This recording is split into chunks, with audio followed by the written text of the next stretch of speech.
Bismillahirrahmanirrahim. Ayyuhal waladu wahai anak.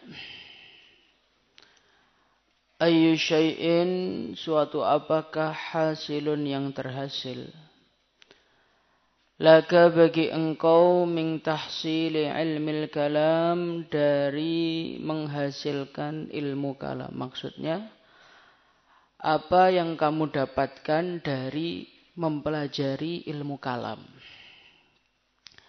Ilmu kalam ini adalah pada dasarnya suatu ilmu, suatu disiplin ilmu yang memudahkan seorang manusia untuk memantapkan keyakinannya kepada Allah Subhanahu wa taala. Wal khilafi dan ilmu mengenai perbedaan-perbedaan pendapat para ulama. Wad dawawini dan diwan-diwan, daftar-daftar syair-syair. Wal asy'ari dan syair-syair, wan nujumi dan ilmu perbintangan, wal arudi dan ilmu mengenai kaedah-kaedah membuat syair. Wan nahwi dan nahwu, wat tasrifi dan ilmu sharaf. Tidak ada yang kamu dapatkan ghairu tadyi'il umri, melainkan hanya menyia-nyiakan umur saja. Bi khilafi dzil jalal, berbeda dengan mempelajari ilmu yang mendekatkan kepada Allah Subhanahu wa taala. Al-Imam Al-Ghazali rahimahullahu taala, beliau menjelaskan kepada muridnya, "Hai muridku,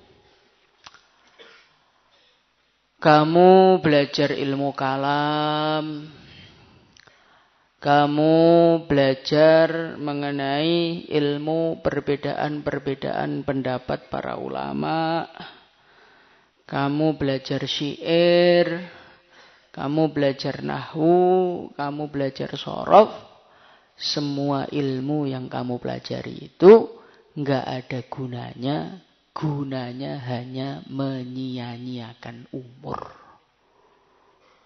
Ilmu yang manfaat kepada kamu hanyalah ilmu yang mendekatkanmu kepada Allah Subhanahu wa taala." Orang kalau mendengar penjelasannya Imam Ghazali ini mesti terkejut setengah mati. Dan dia pengen komplain habis-habisan. Loh, gimana tuh Imam Ghazali ini? Ilmu kalam kok dibilang menyia-nyiakan umur itu bagaimana? Padahal belajar ilmu kalam ini sangat-sangat penting. Bahkan Imam Ghazali sendiri di kitabnya menceritakan pentingnya belajar ilmu kalam. Bahkan kalau kita ini akidahnya tidak selamat kecuali dengan belajar ilmu kalam, wajib belajar ilmu kalam. Wal khilaf, ilmu perbedaan mengenai pendapatnya para ulama. Ini sholat caranya gimana, takbirnya bagaimana, posisi tangannya di mana, rukuknya gimana, yang membatalkan wudu apa saja. Ada ulama yang bilang ini membatalkan, ada ulama yang bilang tidak membatalkan. Ilmu penting apa tidak? Penting. Nah, ini termasuk ilmu yang sangat penting, mempelajari perbedaan pendapat antar para ulama sehingga umat mudah mengamalkan agama. Mempelajari ilmu nahwu, mempelajari ilmu sharaf, penting apa tidak? Sangat penting. Karena inna anzalnahu Qur'anan Arabiyya. Allah Subhanahu wa taala menurunkan Al-Qur'an ini berbahasa Arab. Dan kita tidak akan mungkin memahami bahasa Arab dengan baik kecuali kalau kita mahir urusan nahwu dan sharaf. Ma la yatimul wajib illa bihi fahuwa wajib. Kita tidak bisa memahami Quran tanpa nahwu, berarti kita wajib mempelajari ilmu nahwu. Nah, terus Imam Ghazali kok bilang menyia-nyiakan umur tuh gimana tuh? Maka penjelasannya yang pertama kali adalah Al-Imam Al-Ghazali rahimahullahu ta'ala ini bukan bermaksud mengesampingkan ilmu kalam. Bukan bermaksud menganggap remeh ilmu mengenai perbedaan pendapat para ulama. Bukan bermaksud menyingkirkan ilmu nahwu dan ilmu shorof. Karena semua ilmu yang diceritakan Imam Ghazali katanya menyia-nyiakan umur, itu Imam Ghazali paham semua itu. Ya ahli ilmu kalam, ya ahli khilaf, ya ahli syair, ya ahli nujum, ya ahli arud, ahli nahwu, ahli shorof, itu Imam Ghazali pandai semua. Andai kata ilmu itu adalah ilmu yang enggak penting, untuk apa Imam Ghazali mempelajari? Terus, kalau memang ilmu itu penting, kenapa Imam Ghazali menganggap ilmu-ilmu ini adalah ilmu yang menyia-nyiakan umur?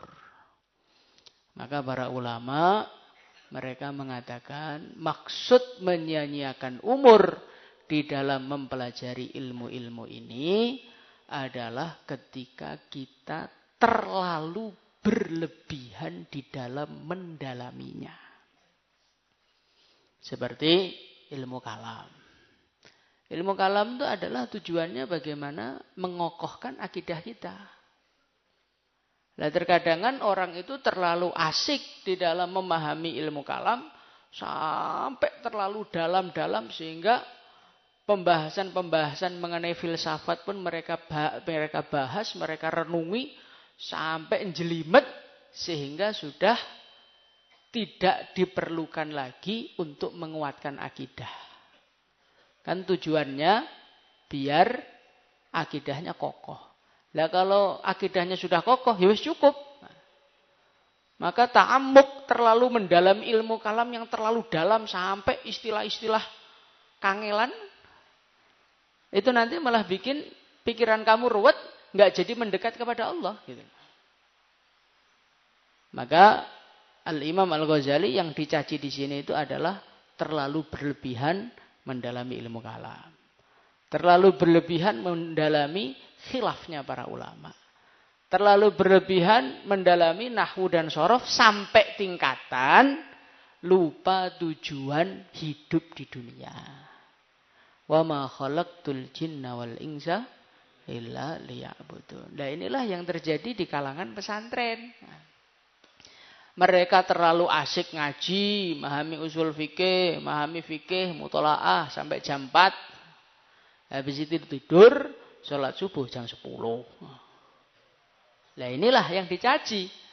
Terlalu mendalami ilmu sampai lupa fungsi dari ilmu itu apa. Fungsi dari ilmu itu adalah menguatkan akidah kita, menyemangatkan kita mengamalkan agama. Jadi tujuan dari ilmu itu dipelajari terus diamalkan. Lah kalau kita ini mempelajari, saking mempelajari terus sampai nggak sempat amal. Lah inilah yang dicaci oleh Al-Imam Al-Ghazali rahimahullah ta'ala. Itu yang pertama. Jadi yang dicaci Imam Ghazali tadyi'ul umur adalah mendalami yang terlalu dalam sampai lupa tujuan. Jadi artinya nasihat ini bukan untuk kita gitu loh. Lah kok bukan untuk kita, Pak? Iya, Anda sama sekali belum dalam loh. Ini nasihat untuk muridnya yang sudah mempelajari semua. Maka muridnya dikasih tahu, jangan banyak-banyak, sekarang fokus ibadah karena kamu sudah cukup. Nah, ini kayak nasihati jangan minum kopi untuk orang yang sudah kecanduan kopi. Nah, orang belum pernah minum kopi, jangan minum kopi ya. Itu bukan nasihat yang tepat gitu. Begitu juga ngaji nahwu, ngaji shorof sudah saya temukan, Pak, di ayyuhal walad tadyi'ul umur, nyanyiakan umur. Nah, maka mulai hari ini saya akan tidur di kelas. Lalu ngaji nahwu aja dianggap tadyi', apalagi tidur di kelas. Wah, tambah tadyi' lagi. Jadi ini nasihat untuk orang yang sudah terlalu fokus di dalam ilmu dinasihati. Jangan ilmu saja. Amal, belajar mendekat kepada Allah. Bernikmat-nikmat dengan Allah. Berbisik-bisik dengan Allah. Itu yang perlu kamu pelajari. Itu yang pertama. Yang kedua, Al-Imam Al-Ghazali rahimahullahu ta'ala. Beliau ini sedang halatul istighraq. Sedang tenggelam di dalam memahami pentingnya mendekat kepada Allah. Lah orang itu kalau sudah tenggelam kepada satu hal, terkadangan tanpa terasa mereka mengecilkan amalan-amalan yang lain. Seperti orang sedang tenggelam fokus mikir dakwah namanya. Maka orang yang sedang fokus mikir dakwah gimana keluar jamaah itu terkadangan tanpa terasa ngaji 10 tahun nggak dakwah, nggak ada gunanya. Ngaji zaman Nabi itu nggak pakai pen, terus pokoknya dengarkan langsung amalkan. Kayak neng pesantren-pesantren begitu. Nah, kalau ada orang mengatakan seperti itu, jangan langsung kamu salahkan. Kamu lihat dulu yang ngomong itu sedang apa. Oh, ini sedang istighraq fi dakwah, sedang tenggelam di dalam dakwah. Ya, nggak apa-apa, orang sedang tenggelam kok. Begitu juga nanti ketika seorang tuh fokus zikir. Nanti seluruh amalan selain zikir kayak kecil semua. Dakwah nggak ingat Allah, cari muka itu bukan cari ridho Allah. Melihat orang ngaji nggak ingat Allah apa gunanya. Nah, seperti pembahasannya Imam Ghazali ini. Beliau itu sedang tenggelam pentingnya orang tuh mendekat kepada Allah. Sehingga ketika beliau itu sedang tenggelam untuk mendekat kepada Allah, ilmu-ilmu nahwu, ilmu sorof, ilmu syair, ilmu arut, ilmu kalam, gak penting kabeh. Ngentekne umur. Saiki iki piye kenal karo Gusti Allah? Nah, itu namanya halatul istighraq. Ya, namanya manusia, Kang. Namanya manusia itu makhluk lemah. Makhluk itu kalau lemah sedang tenggelam kepada sesuatu, kemudian mengecilkan sesuatu yang lain, itu hal yang wajar. Hal yang wajar. Maka kita ini jangan suka mudah menyalahkan orang. Nanti ada orang mengecilkan ngaji, kita marah. Ada orang mengecilkan zikir, kita marah. Lihat dulu yang ngomong siapa. Kalau yang ngomong orang nggak paham, kita marah nggak apa-apa. Tapi kalau orang yang ngomong itu orang yang sedang tenggelam, orang tenggelam kok. Contoh ya, kamu tuh suwibu furusiah terus. Sampai Allah tampakkan di hatimu mengenai hadis-hadis peperangan. Bagaimana perangnya Nabi dan lain sebagainya. Nanti kamu akan sampai di titik berjuang ya perang kuwi. Berjuang tuh ya angkat tembak, nembaki orang-orang kafir itu. Berjuang kok dari rumah ke rumah keliling. Apa tuh kuwi? Nah, itu kalau mujahidin Afghanistan ketemu sama karkun-karkun Pakistan. Kalian tuh apa? Muter-muter dari masjid ke masjid bawa kompor, apa gunanya? Perang loh lawan Amerika. Perang loh lawan Rusia. Ya karena mereka sedang istighraq di dalam jihad fisabilillah. Nanti yang dakwah dari satu masjid ke masjid Allah tampakkan kebarokahannya Allah Subhanahu wa taala, tampakkan kemuliaannya, derajatnya orang dakwah. Wis padha ae. Kamu itu ngangkat bedil kalau belum naskil nggak ditolong sama Allah. Biasa manusia itu kayak begitu. Nanti orang yang istighraq di dalam ilmu, tenggelam sama ilmu, ketemu karkon-karkon yang bodoh-bodoh itu. Kalian tuh pegang mic cerita agama. Caranya sholat rung iso. Apa yang kamu sampaikan? Kesesatan tok itu. Ya nggak salah sih yang dikatakan ulama itu. Tapi namanya orang sedang istighraq itu menyalahkan yang lain itu wajar. Maka kita yang orang sama sekali nggak istighraq ini nggak usah ikut-ikutan gitu loh. Nanti orang istighraq meremehkan ngaji nahwu sorob, kamu yang nggak istighraq ikut-ikutan nyalahkan nahwu sorob. Akhirnya ya jadi goblok bareng kan. Makanya kita harus teliti yang ngomong itu siapa dan sedang dalam keadaan apa. Paham sampai sini? Allahu Akbar. Semoga Allah Subhanahu wa taala kasih paham kepada kita. Salatullah